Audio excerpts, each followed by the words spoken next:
शुभ प्रभात. प्रभू येशू ख्रिस्ताच्या नावात विश्ववाणी परिवाराकडून आम्ही मार्गाकरिता प्रकाश कार्यक्रमात आपले सहर्ष स्वागत करीत आहोत.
आजच्या मननाकरिता देवाचे वचन स्तोत्रसंहिता याचा 67वा अध्याय 1 ते 7 ही वचने.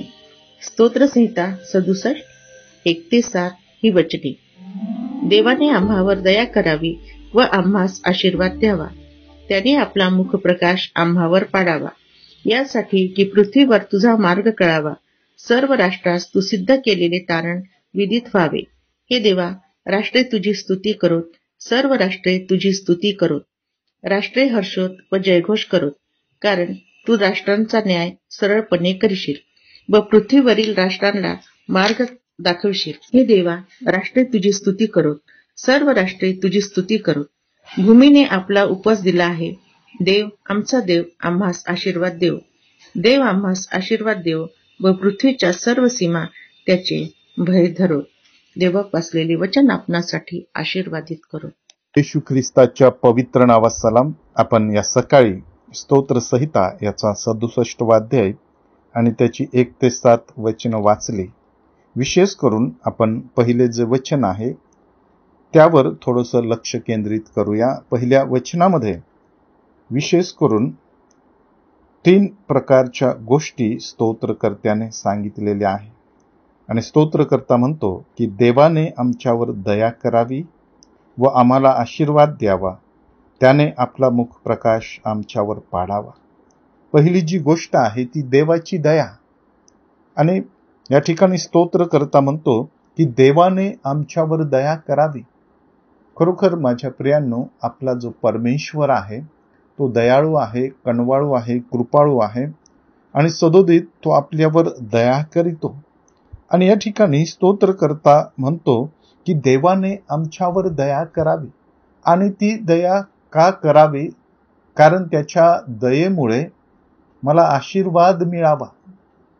दुसरी महत्वाची गोष्ट तो म्हणतो की देवाने मला किंवा आम्हाला आशीर्वाद द्यावा. जोपर्यंत परमेश्वराची दया किंवा त्याचा अनुग्रह मनुष्यावर होत नाही तोपर्यंत मनुष्याला आशीर्वाद प्राप्त होणार नाही. परमेश्वराकडे आशीर्वाद आहे. परमेश्वर हा मनुष्याला आशीर्वाद देणारा परमेश्वर आहे. आणि आशीर्वाद हे 2 प्रकारचे आहे, आध्यात्मिक आणि भौतिक आशीर्वाद. आणि या जगातलं जीवन जगत असताना पवित्र परमेश्वर आपल्याला दोन्ही प्रकारचे आशीर्वाद देतो. आपल्याला माहित आहे की अब्राहमाला कशा प्रकारे परमेश्वराने आशीर्वादित केलं. परमेश्वराने त्याचं पाचारण केलं, त्याला अभिवचन दिलं आणि अभिवचनाप्रमाणे त्याने आशीर्वादित केलं. परंतु त्याआधी अब्राहमाने परमेश्वरावर विश्वास ठेवला आणि विश्वासामुळे तो आशीर्वादित झाला. अनेक उदाहरणं आशीर्वादाची आपल्याला बायबलमध्ये पाहायला मिळतात. आणि या ठिकाणी आपण पाहतो की स्तोत्रकर्ता म्हणतो की देवाने आम्हाला आशीर्वाद द्यावा. आणि तिसरी महत्वाची गोष्ट म्हणतो की त्याने आपला मुखप्रकाश आमच्यावर पाडावा, यासाठी की पृथ्वीवर तुझा मार्ग कळावा. देवाने त्याचा मुखप्रकाश, त्याचा जो प्रकाश आहे तो आम्हावर पाडावा. का?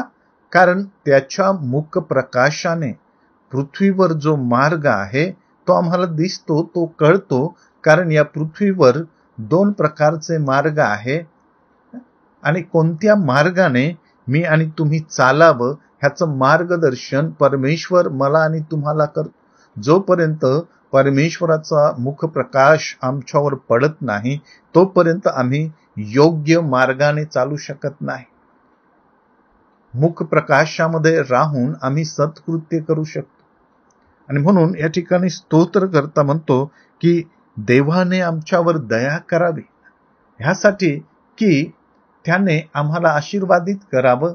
आणि आशीर्वादित करावं इतकंच केवळ नव्हे तर त्याचा मुखप्रकाश आमच्यावर पडावा. कारण या भूतलावरचं जीवन जगत असताना त्या पवित्र परमेश्वराचा मार्ग आम्हाला कळावा. कारण तोच मार्ग, सत्य आणि जीवन आहे आणि तो मार्ग मला आणि तुम्हाला कळावा. देवबाप, ही वचनं आपणासाठी आशीर्वादाची करो. आपण प्रार्थना करूया. स्वर्गीय पित्या, हे दयाघना तुझी स्तुती करतो, कारण तू दयाळू, कणवाळू, कृपाळू आहे. होय बाप्पा, तू आमच्यावर दया कर, तो आम्हास आशीर्वादित कर आणि तुझा मुखप्रकाश तो आम्हाला दाखीव. दे बाप्पा, तू आम्हास सहाय्यक मार्गदर्शक हो. प्रभू येशूच्या नावात मागतो म्हणून तो ऐक. आमेन.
माझ्या दुःखात माझे सांत्वन हे आहे की तुझे वचन मला नवजीवन देते.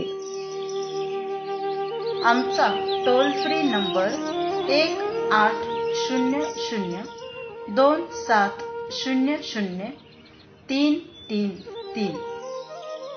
आम्ही आपणासाठी या नंबरवर प्रार्थना करण्यास उपलब्ध आहोत. धन्यवाद.